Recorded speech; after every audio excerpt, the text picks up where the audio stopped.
আমাকে যদি বলা হয় যে অ্যালকিন থেকে অ্যাসিড তৈরি করেন, ইথিন থেকে ইথানোয়িক অ্যাসিড, এক্ষেত্রে আমরা সবার আগে এই ইথিনকে অ্যালকোহলে নিয়ে যাব।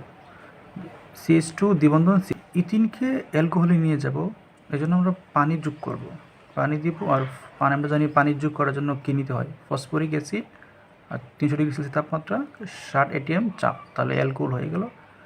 অ্যালকোহলকে আমরা শক্তিশালী জারক দেব, পটাশিয়াম ডাইক্রোমেট আর সালফিউরিক অ্যাসিড দিলে জাইমান অক্সিজেন দিলে এখান থেকে এইচ অপসারণ হবে, হাইড্রোজেন অপসারণ হবে, তাহলে অ্যালডিহাইড ইথানল তৈরি হবে।